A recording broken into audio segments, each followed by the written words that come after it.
episode was just... woo! Hey, what is going on, everybody? Ali here. Welcome to my Hybrid Heart Magus Academy Ataraxia episode 4 review. That was like borderline... that was like borderline hentai right there. But before we get into that, this whole episode was, it was going back and forth between the fight with the dimensional beings from the other world, like the other dimensional beings, because there was like a humongous army that just showed up like last episode, and they came in, and Amaterasu was just fighting them off and stuff, and you see the other two girls like kicking ass, right, with their guns blowing everything up and stuff, and then you see chidorigafuchi.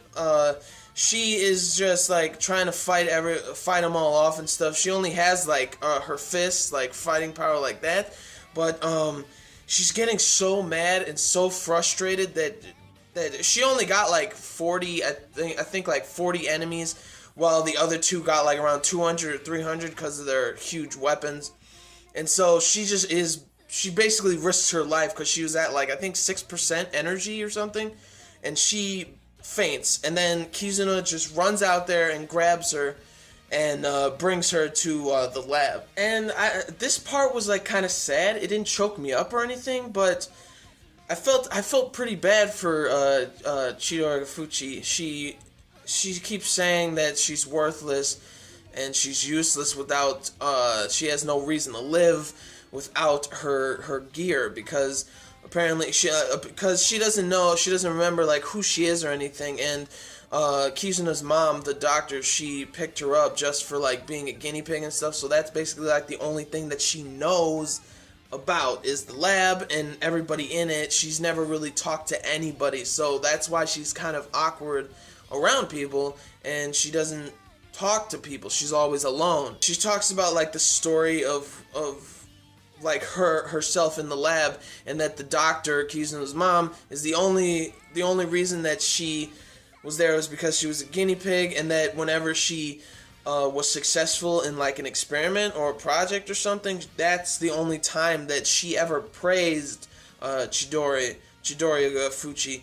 And it's sad, really. It made me a little sad inside, but I didn't cry, but it was just like kind of like a sad moment kind of thing. And so yeah, she's saying she's worthless, she's useless, she has no reason to live if she isn't the strongest fighter with the hybrid gear. And then she proceeds to talk about the immortal weapon, saying like it's like a step further than the hybrid gear, and that she thinks that if she was able to get to the CLIMAX hybrid gear, then she would be like super powerful, unbeatable. And she thought that if she was able to get Kizuna to fall in love with her, then she would be able to reach the immortal weapon, get to the CLIMAX hybrid, and get the weapon. And that's why she was like all weird, like when they were by the bench making lunch. She doesn't know how to make lunch. She starts getting like depressed and everything. She starts crying, and I was just like, oh, she's just rambling on, saying that she's worthless and stuff like that. And Kizuna's just like, enough is enough. I went through basically the same thing, except I think Kizuna's was like a little worse, because even though like he got the gear and everything for himself, but he was literally tossed aside by his mom. His mom threw him away, and that's I can't imagine how that felt. And so he was basically a guinea pig too, just like her. And then he says that it was hard for him to also socialize with people, since he was like in the same boat as what chidorigafuchi was in. So he's like, he basically says, why don't we learn together and stuff. And this is where shit really gets weird. Not weird, but you...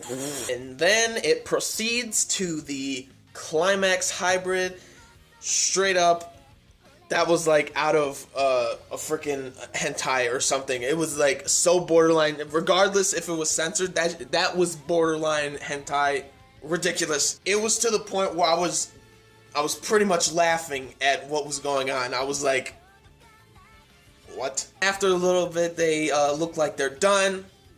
No.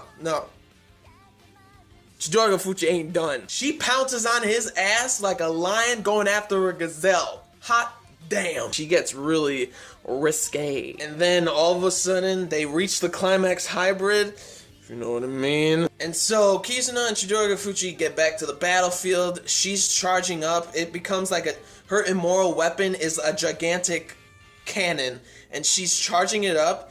And Kizuna, he releases like his gear, and it becomes like kind of like grayish silver looking. And I started thinking, like, when you do the climax hybrid heart thing, I think that when the girls get the immoral weapon from the climax hybrid, I think that their previous weapon or their previous gear before the immoral weapon, I think it gets transferred to Kizuna. That's what I think. Or it's just because that they're so in sync with each other that he can use like her weapon or her previous weapon or something. But that's what I got. I think that he actually gets it transferred to him when she doesn't use it and she uses her immoral weapon. And when she's finally charged up, she blasts the enemy's giant fleet completely, like almost annihilates them, because some of them actually escape to the other dimension. They get out of there. And so there's like a party afterwards because victory, they won and everything.